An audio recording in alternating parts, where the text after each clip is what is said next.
CBSE ने कठोर और मूर्खतापूर्ण शिकंजा कसा। मुनाफाखोरों ने स्कूल खोल लिया और मूर्ख गार्जियन उन्हीं में जा कर के अपने बच्चों की बलि चढ़ा देते हैं। सीबीएसई के शिकंजे, मुनाफाखोर और मूर्ख गार्जियन, इन तीनों ने मिलकर हमारे स्कूलों को एक कबाड़ खाना बना रखा है और हमारे बच्चे बेरोजगार और अपराधी हो रहे हैं। कोई योजना नहीं है, शिक्षा की कोई परिकल्पना नहीं है कि उसके अंदर एक अच्छा व्यक्ति पैदा हो जो कि भीतर से भी संतुलित हो और बाहर की दुनिया में उसके लिए रोजगार मिल सके। बस सभी कुछ भगवान भरोसे चल रहा है, जिसे हाइना की तरह जहाँ से जो मांस मिल रहा है वो वहाँ से नोच ले रहा है। सीबीएसई एग्जैक्टली 25 साल से वही पढ़ा रही है जो वो पढ़ाती आई है। एनसीईआरटी की किताबें, ज़्यादातर किताबें बिल्कुल ही वाहियात और इस तरह से लिखी गई हैं जैसे बच्चे के लिए नहीं लिखी गई हैं, और वो सुंदर तरीके से लिखी जा सकती हैं। बल्कि मैं देखता हूँ कि यूट्यूब पे बहुत सारे अच्छे टीचर्स और बहुत सारा अच्छा ज्ञान जो हमारी यूनिवर्सिटी और स्कूलों से बेहतर है वो उपलब्ध है। यूनिवर्सिटी के सारे वाहियात प्रोफेसरों को हटा करके और ये स्कूलों के बिना मतलब के टीचर्स को और ये मुनाफाखोर स्कूल वालों को हटा करके अगर हम एक ऐसा सिस्टम बना सकें जहां बच्चे आकर के ऑडियो विजुअल से सीख सकें, वैसी जगह बना दें। हर बच्चे को मोबाइल देना ठीक नहीं है, तो अगर कुछ ऐसा बना सकते हैं जहां उनकी आज़ादी हो, या इंटरनेट को फ़िल्टर करके दे सकते हो, उन तक पहुंचा सकते हो, या हर बच्चे को एक टैब दे सकते हो जिसमें वो इंटरनेट का एक मिनी वर्जन यूज कर सके, वो गाने देख सके, अच्छी फिल्में देख सके, वो टेक्नोलॉजी को पढ़ सके, वो इतिहास पढ़ सके, तो इन स्कूलों और यूनिवर्सिटीज़ की ज़रूरत नहीं है। लेकिन चूँकि सभी कुछ मुनाफे पे आधारित है और स्कूल वाले और ये कॉलेज वाले मीडिया को एडवर्टीज़मेंट देते हैं, इसलिए मीडिया कभी भी इनकी निरर्थकता पे बात नहीं करेगा। मुझे एक भी आदमी नहीं मिलता है ये कहता हुआ कि सीबीएसई खुद एक भ्रष्ट संस्था है। सीबीएसई जो पढ़ा रही है, जो कर रही है, वो सिर्फ़ और सिर्फ बेरोजगार और अपराधी पैदा कर रही है, बहुत बड़ी तादाद में पैदा कर रही है। एक ऐसे स्कूल को खोलने जाने की ज़रूरत है जहाँ बच्चों को हर चीज़ उपलब्ध कराई जाए, उसे बताया जाए कि ये देखो ये देसी गेहूं है, ये जेनेटिकली मॉडिफाइड गेहूं है, ये यूरिया के ये नुकसान है, नमक के ये नुकसान है, चीनी के ये नुकसान है, तुम्हारे समोसे जो तुम खा रहे हो, जंक फूड जो खा रहे हो तुम, वो इसी तरह जंक फूड खा रहे हो, उसी तरह शैक्षिक प्रदूषण भी ले रहे हो। जैसे शारीरिक प्रदूषण है, हवा में प्रदूषण है, पानी में प्रदूषण है, मिट्टी में प्रदूषण है, शिक्षा में प्रदूषण है, हर जगह वही चल रहा है। तो एक ऐसी जगह चाहिए जहां हम बच्चों को सिलिकॉन दिखा सकें, जहां बच्चे को आर्सेनिक दिखा सकें, जहां बच्चे को सारे पीरियोडिक टेबल की फ़ोटो ना दिखाएं, सारे एलिमेंट्स दिखाएं कि देखो ये मेटल्स हैं, इनके ये काम है।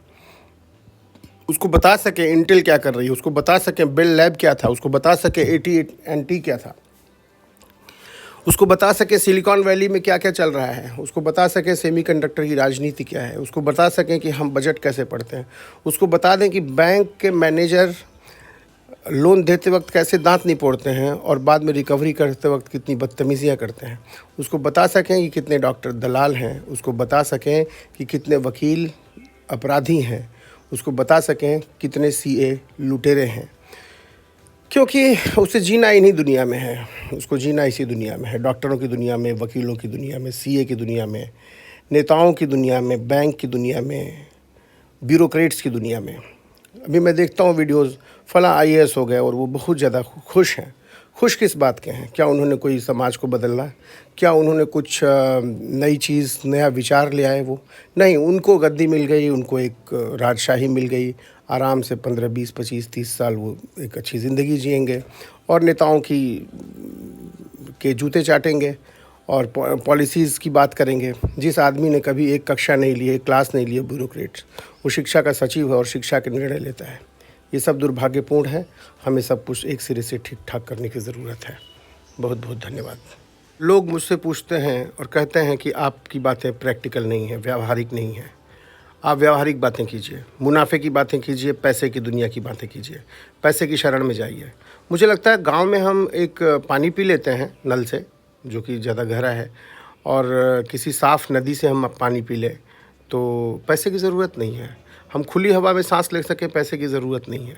पहले तो चीज़ों को गंदा करो और खूब आबादी बढ़ाओ और खुद भी बड़ी मुसीबत में जाओ, फिर पैसे की ज़रूरत पैदा करो।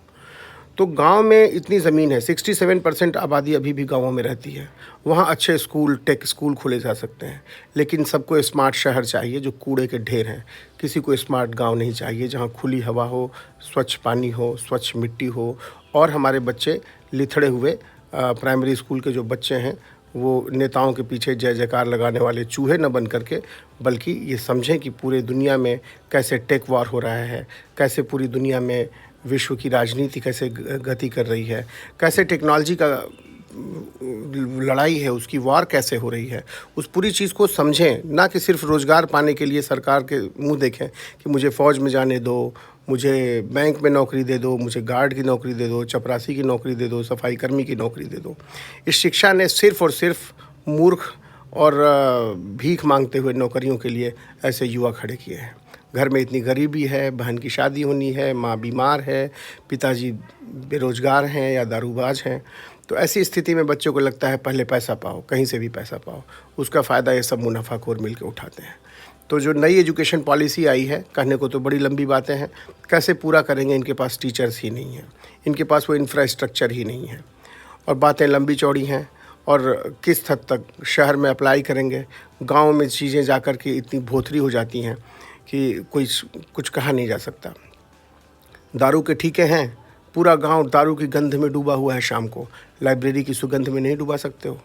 नेताओं को कोई समझ नहीं है, वो अगले इलेक्शन से ज़्यादा वो देख ही नहीं पाते, सोच ही नहीं पाते।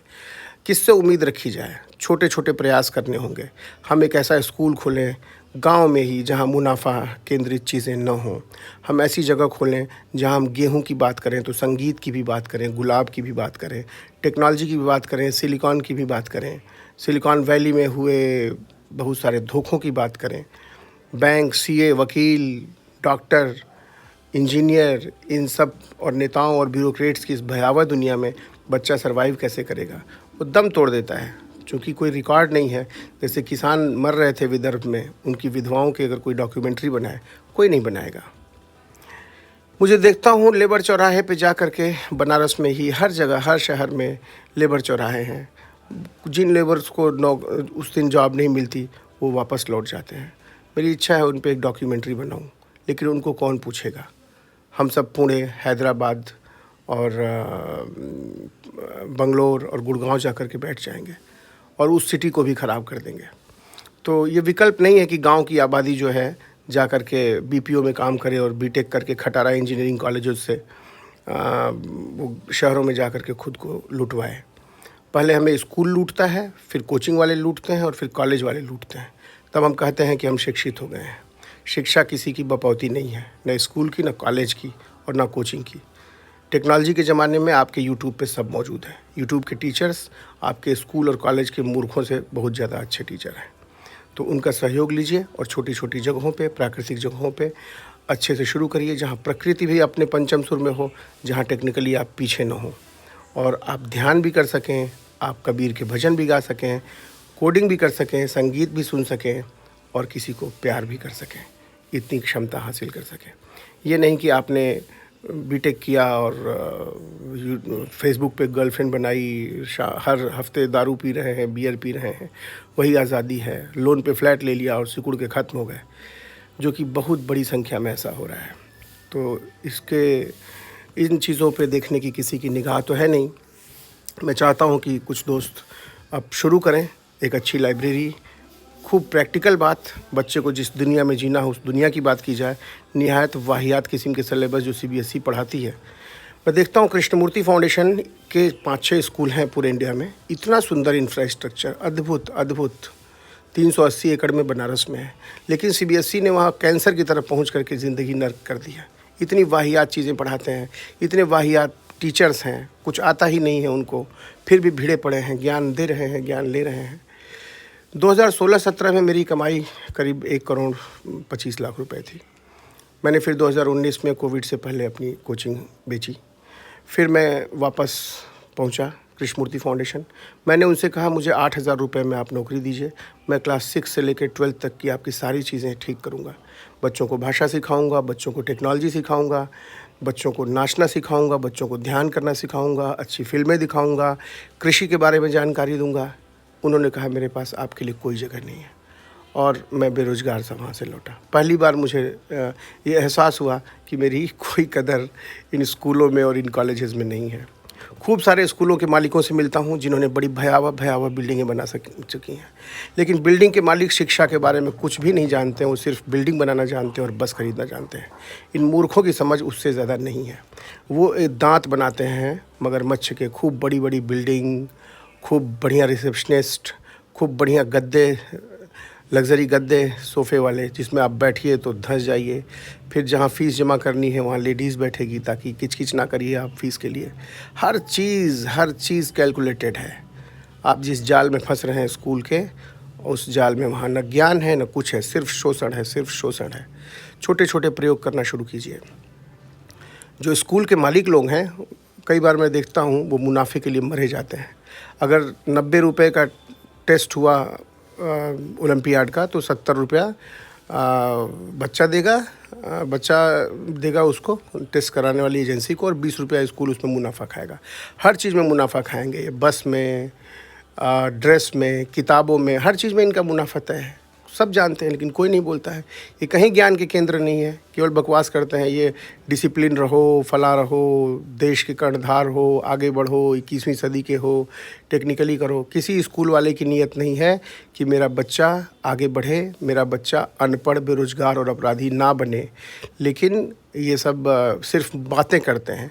मैं इतने स्कूल वालों से मिलता हूँ, मैं उनको अपनी वर्कशीट्स दिखाता हूँ, उनकी अपनी बातें कहता हूँ, और लास्ट में मैं उनके लिए बिल्कुल बेकार हो जाता हूँ। मेरी ओर ऐसे देखते हैं जैसे आदमी पागल है। तो मैं पागल तो नहीं हूँ, ये स्कूल वाले मुनाफाखोर और बुरी नीयत के लोग हैं जिन्हें सिर्फ माल चाहिए। मैं कई ऐसे लोगों को जानता हूँ जिनके 10-10, 12-12 स्कूल हैं और 40 करोड़ रुपए सालाना कमाते हैं। बनारस में भी एक बहुत बड़े स्कूल के मालिक हैं, 100 करोड़ रुपए सालाना कमाते हैं, लेकिन दिमाग में भूसा भरा हुआ है और दिल में ख़राब नीयत भरी पड़ी है।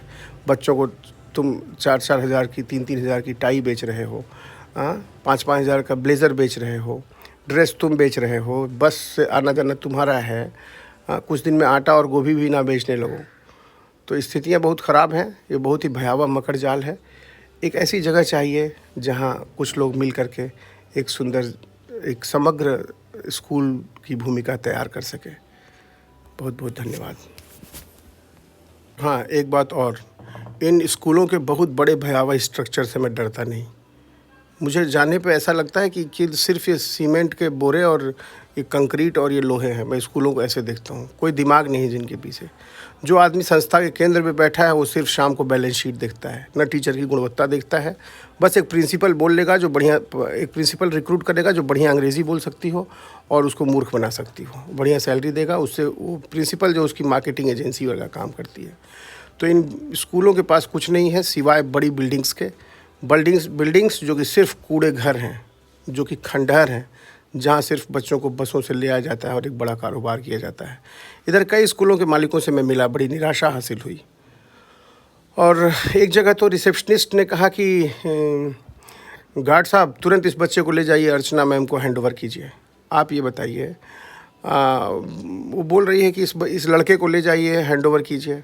कोई कैदी है और तुरंत अर्चना मैम टेस्ट लेंगी। मैंने उसको डांटा कि ये बताइए, आपकी उम्र 30 साल हो गई है, रिसेप्शन पे आप बैठी हैं, स्कूल के लिए काम कर रही हैं और इतनी तमीज़ नहीं है कि बच्चे से अच्छे से बात कर सकें।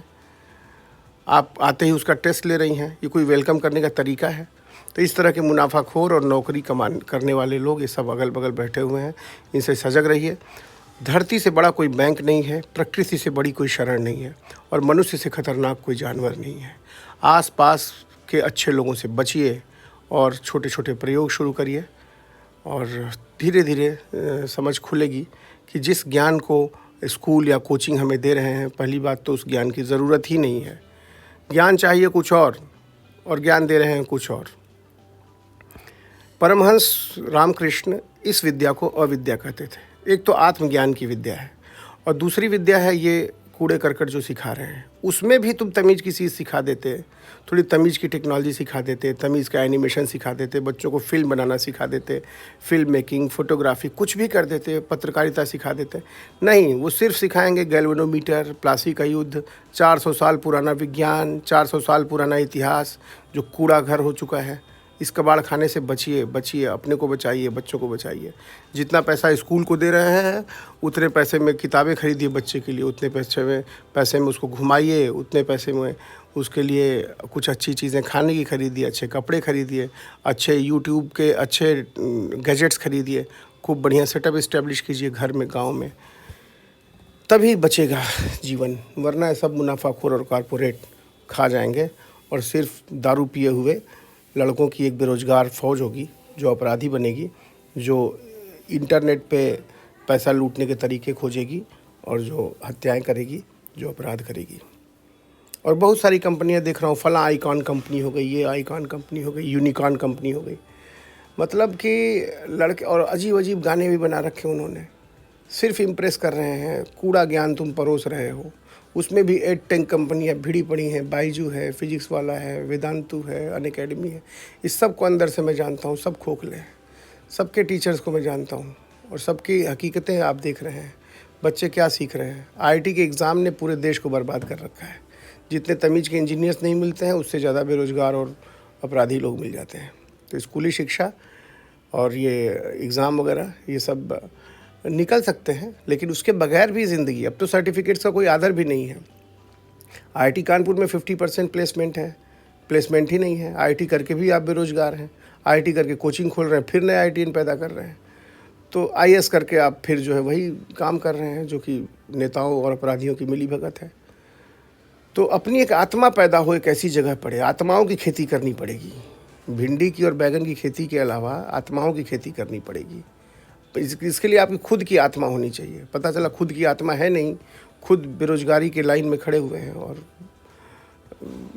सोच रहे हैं कि एक नया सुंदर बच्चा घर में पैदा हो जाएगा जो बड़ा आत्मवान होगा, जो बहुत स्किल्ड होगा, जो बहुत सुंदर होगा। नहीं होगा, वो कुरूप होगा, वो बेरोजगार होगा, वो अपराधी होगा, क्योंकि वो हम हैं, वो समाज है, वो स्कूल है, वो कॉलेज है, वो कोचिंग है, हर जगह उसको सिर्फ एक यूनिट माना जा रहा है। तो मेरी हाथ जोड़ के विनती है, कुछ ऐसी छोटी छोटी जगहें शुरू करिए जहाँ कुछ डब्बे में शीशे में आप सिलिकॉन रखिए, कहीं सोडियम रखिए, कहीं आर्सेनिक रखिए, कहीं आप वेनेडियम रखिए, कहीं गोल्ड रखिए। उसको मेटल्स दिखाइए, पीरियोडिक टेबल का पन्ना मत पकड़ा दीजिए, उसको जीने दीजिए। ज़िंदगी बहुत कीमती है, ये उपहार है। इस उपहार को स्कूलों की भेड़ चाल में और इन बदतमीज़ों के मकर जाल से में मत बर्बाद कीजिए। बहुत बहुत धन्यवाद।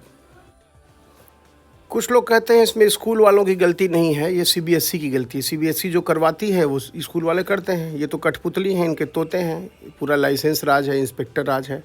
1.5 एकड़ ज़मीन खरीदो, बड़ी सी बिल्डिंग बनाओ और उसमें सीमेंट बालू लगाओ, इधर उधर से पैसा इकट्ठा करके 2-4-10 मूर्ख मास्टर इकट्ठा करो, 2-4-10 मूर्ख गार्जियन इकट्ठा करो, स्कूल चालू, होर्डिंग लगा दो, सर्टिफिकेट बांटो। तो ये सर्टिफिकेट बांटने के कारखाने हैं, इनसे बचिए। और दूसरी चीज़, भाषा भी इन्होंने ख़त्म कर दी है। कुछ स्कूल तो ऐसे हैं जहाँ कहते हैं कि हिंदी बोलो ही मत, हिंदी फ्री जोन है।